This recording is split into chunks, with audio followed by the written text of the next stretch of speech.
Yo minasan, saat ini bendera bajak laut Baka Sencho sedang menjadi perhatian pemerintah Indonesia karena banyak warga mengibarkan bendera bajak laut Mugiwara bersamaan dengan bendera merah putih. Dan beberapa pejabat menganggap jika itu adalah bentuk makar atau tindakan yang dimaksudkan untuk menggulingkan atau melawan kekuasaan yang sah.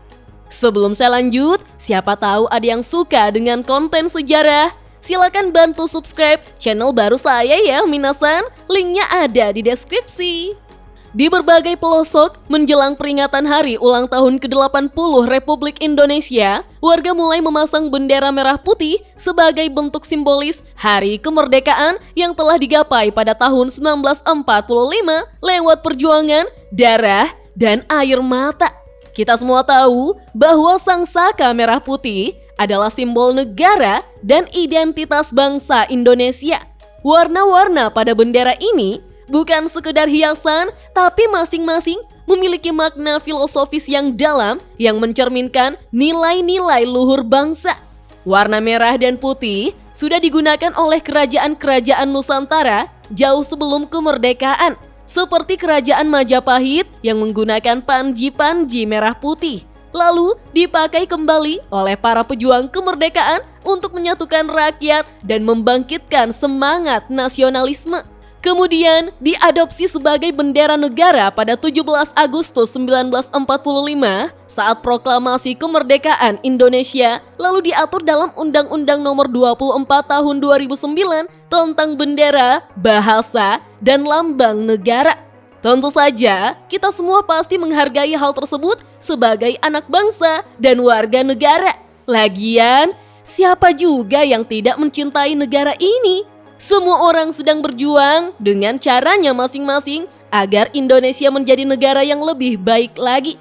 Namun, beberapa hari yang lalu, beberapa warga di seluruh Nusantara ada yang memasang bendera bajak laut Mugiwara.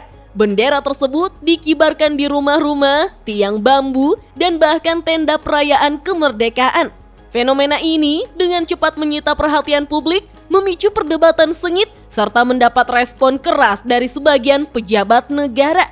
Secara kasat mata, ini adalah bentuk ekspresi budaya pop, namun secara politik, ini adalah aksi simbolik, bahkan sindiran tajam terhadap pemerintah dan elit politik. Fenomena ini bukan sekedar tren iseng anak muda, ini adalah cara baru rakyat menyampaikan kegelisahan mereka terhadap negara yang dirasa semakin jauh dari idealisme konstitusi. Dalam serial anime dan manga One Piece, bendera bajak laut Mugiwara memiliki makna yang kuat dan penuh filosofi, baik secara cerita maupun simbolik. Simbol ini berupa tengkorak dengan senyum lebar mengenakan topi jerami khas milik Monkey D. Luffy.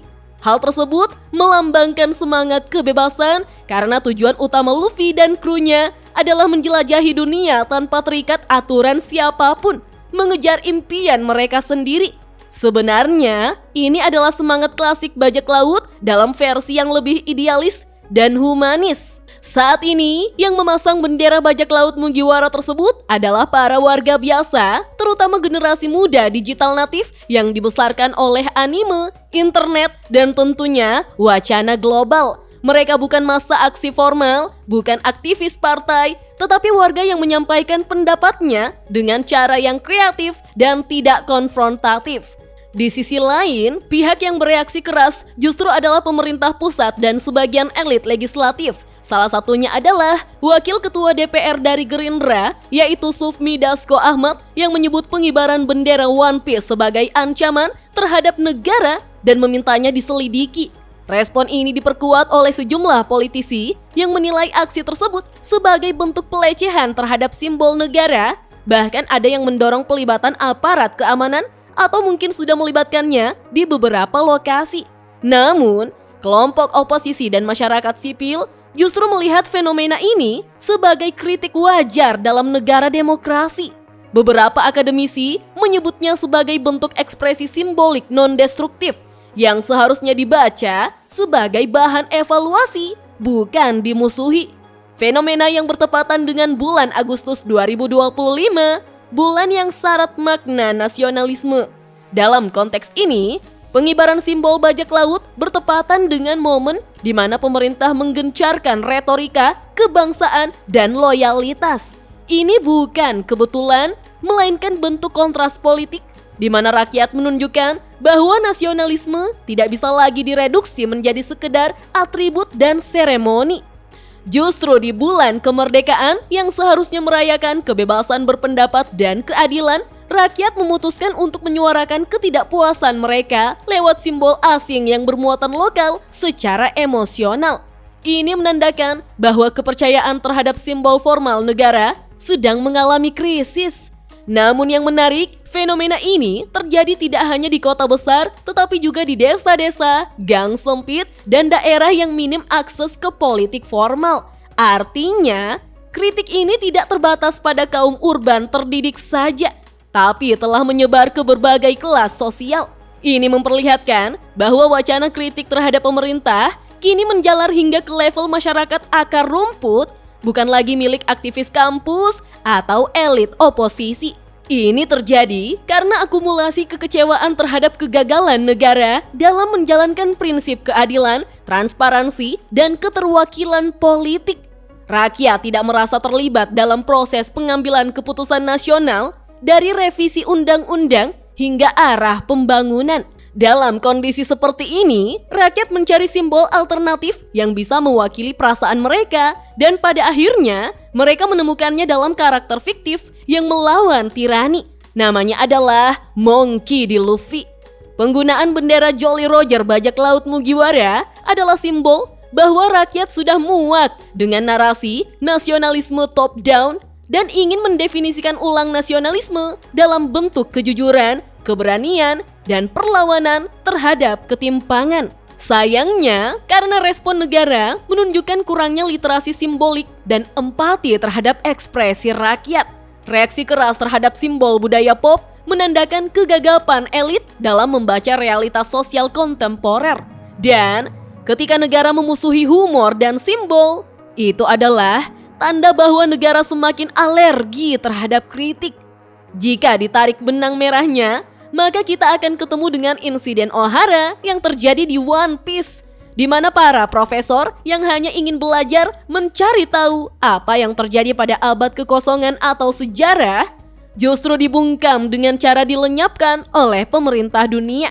Tidak hanya itu, di berbagai belahan dunia One Piece, Tenryubito memberikan pajak tinggi pada tiap negara yang masuk dalam jajaran pemerintah dunia, mengeruk keuntungan sebanyak mungkin hingga ke akar-akarnya, dan tidak peduli bagaimana para warga tiap negara harus bertahan dari kemiskinan yang terstruktural. Maka jawaban dari itu semua adalah ketika Luffy menyuruh Usopp membakar bendera pemerintah dunia sebagai bentuk perlawanan. Ketika Kuma harus berhadapan dengan Raja Tiran untuk menyelamatkan desa lansia dari penindasan. Perlawanan pasukan revolusi yang terjadi di mana-mana. Tentu saja, implikasi dari cara pandang pemerintah ini sangat serius. Jika simbol fiktif saja dianggap sebagai ancaman, maka apa ruang yang tersisa bagi kritik yang nyata? Negara yang represif terhadap simbol adalah negara yang gagal memahami bahwa demokrasi tidak hanya soal suara pemilu, tetapi juga soal ruang ekspresi yang aman dan terbuka. Fenomena bendera One Piece adalah cermin wajah demokrasi kita hari ini yang mungkin terlihat meriah di permukaan tetapi retak di dalam.